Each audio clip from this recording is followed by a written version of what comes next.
Well, the Black Rifle Coffee Company has gotten itself in a little bit of hot water.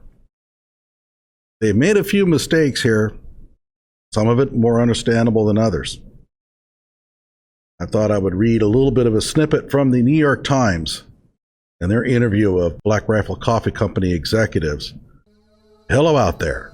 I am trying to get through. With his powerful brainwaves cradled in the warmth of reasoning, it's time for Johnnie Walker Dread to straighten you out on a thing or two. Emanating all the way from exciting Las Vegas, Oklahoma, it's the Johnnie Walker Dread Show. Okay, so I'm going to skip way down here. I mean, this article is dull. I mean, I really struggled to get through the very first, hour of it. It's just boring, but I'm going to skip down here. We're going to begin. Okay, so this is a New York Times article. They have gotten a lot of flack. Why they ever interviewed with the New York Times? Well, we'll talk about that. In Black Rifle's early days, the company's avowed political incorrectness resembled a militarized barstool sports. Some of its early ads ran on Girls for Gunslingers, a self-explanatory Facebook page that Taylor operated, and were of a piece with the rest of the page's content. I forget who Taylor is, but okay. But over time, its political incorrectness became more overtly political. Instead of worrying about microaggressions and which bathroom I'm going to use, I believe it's important to support the people that actually serve our country, Best says in a 2017 Black Rifle ad. I think he's the assistant CEO of the company, Best, name-checking a couple of conservative cultural grievances. I've heard people say patriotism is racism. Well, as a veteran-owned company, we give zero blanks about your opinion. Okay, so we get the image here that Black Rifle Coffee Company is this kind of patriot thing going. Pretty far-right conservativeness, nothing necessarily extremist, but clearly they have their alliances with the people who are driving down the freeway in their big trucks and the American flags hanging off of it, with the Gadsden flag as well, okay? That is their fan base, their customer base. It's not too difficult to detect the influence of a certain political figure in this evolution. And not just because Best wears a red "Make Coffee Great Again" t-shirt in the ad. Keep in mind, this is the New York Times. What's their readership? Decidedly liberal. So they're basically now going to make the connection between Black Rifle Coffee Company and Trump. This is not going to work out well for Black Rifle. Indeed, Black Rifle's founders not only adapted to, but in many instances also adopted the Trump-era Republican Party's approach to politics. On the eve of the Georgia Senate runoffs in January, Taylor directed an ad supporting the two Republican candidates called Georgia Reloaded. In it, Representative Dan Crenshaw, a Texas Republican and former Navy SEAL, parachutes out of a plane into Georgia to fight the far-left activists there who are attempting to gain full and total control of the U.S. government. All right? And you can see this ad and you think, yeah, they know their customer base. This is the customer base that built this company. People who are looking for something besides Starbucks. They didn't want that leftist kind of deal going, and they found a company they thought that kind of spoke to them. Well, maybe they were wrong. Let's continue. The ad ends with Crenshaw landing on the hood of a car with Antifa members inside and punching in the windshield. I'm going to have to go find that. I don't think I've seen it. That's got to be really good. And I'm going to go ahead and skip this next paragraph. It's more of the same. Trump's taboo breaking extended beyond political culture to the military culture that Black Rifle celebrates. And remember, Black Rifle Company's executives, both of them, are former veterans. I guess they're veterans, not former veterans. That active duty military and veterans are predominantly Republican was well known before Trump. The norms of civilian politics, however, demanded that Republican politicians talk about supporting the troops, not the other way around. But Trump, like an American caudillo, treated the military as a political constituency. I'm not saying the military's in love with me, Trump said during the 2020 campaign. The soldiers are. Okay? I don't see anything wrong with that, frankly. Soldiers are voters. So the idea that somehow the soldiers are supportive of me, will vote for me, that's a perfectly good political strategy. But you can see why the New York Times doesn't like it. Trump took his courtship of the military to unseemly extremes. So now we're going to show that Trump's a bad guy. And therefore, anybody that supports Trump is bad, especially if it's a company. The New York Times is pushing this really good. I mean, they know what they're doing. As a candidate, he complained that American forces were not permitted to fight fire with fire. That's a perfectly good opinion to have. You don't have to agree with it. When dealing with terrorists, and regaled campaign trail crowds with the apocryphal story of General John Pershing executing Muslim prisoners in the Philippines with bullets dipped in pig blood.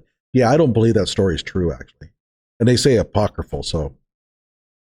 As president, he vociferously supported Eddie Gallagher, a Navy SEAL, who was court-martialed on charges that he attempted to murder civilians and stabbed a teenage ISIS prisoner to death while serving with a platoon in Iraq in 2017. I don't want to get into this. Let's move on. Black Rifle does not and cannot expect to ever again double its revenue as it did last year, but it projects annual sales of $240 million in 2021.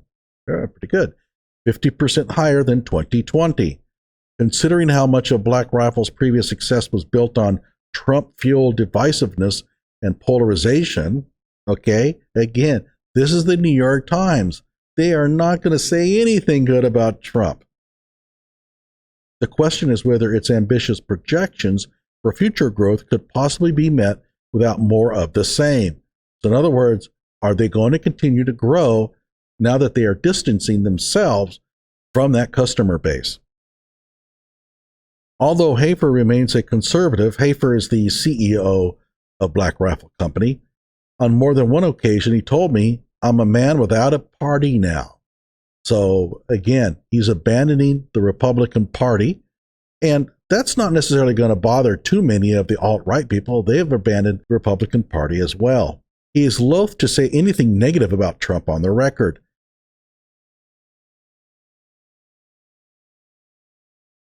But he now also seems reluctant to say much positive about him either.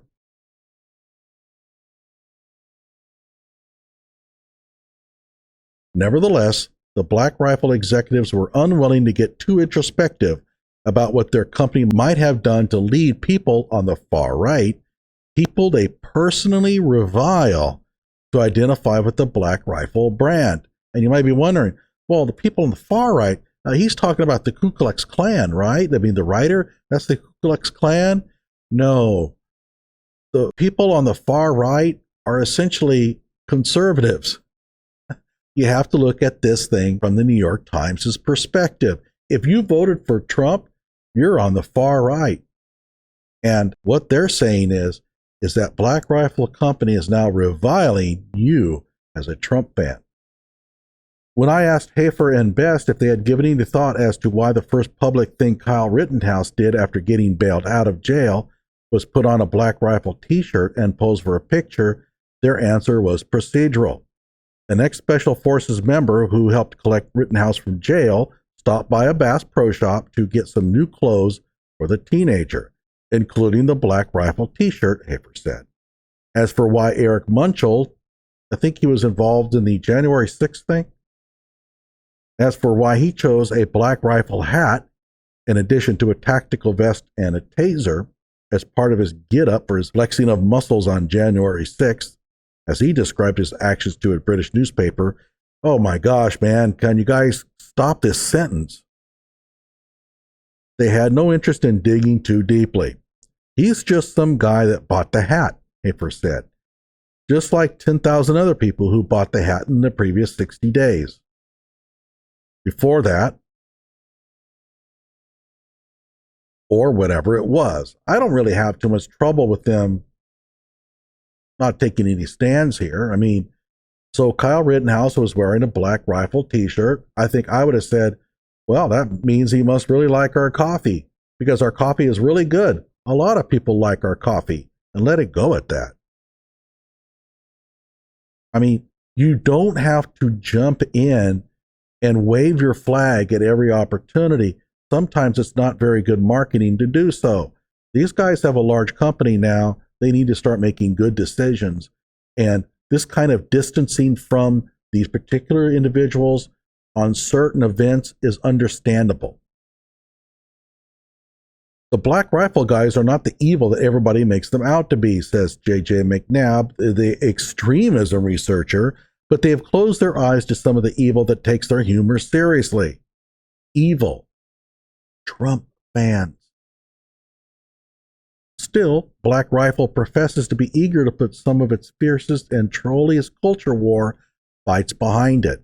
What I figured out the last couple of years is that by being really political in the sense of backing an individual politician or any individual party is really blank and detrimental. That's true if you're conservative. It's not detrimental if you're liberal. And it's detrimental to the company. And it's detrimental, ultimately, to my mission. Your mission is to make money. That's your mission. Hafer and Best were talking in a glorified supply closet in the Salt Lake City offices, where potential designs for new coffee bags were hanging on the wall. One of them featured a Renaissance-style rendering of St. Michael the Archangel, a patron saint of military personnel, shooting a short-barreled rifle. In Afghanistan and Iraq, Hafer knew a number of squad mates who had a St. Michael tattoo. For a time, he wore into battle a St. Michael pendant that a Catholic friend gave him. But while the St. Michael design was being mocked up, Hafer said he learned from a friend at the Pentagon that an image of St. Michael trampling on Satan had been embraced by white supremacists because it was reminiscent of the murder of George Floyd. Now, any plans for the coffee bag had been scrapped. This won't see the light of day, Hafer said.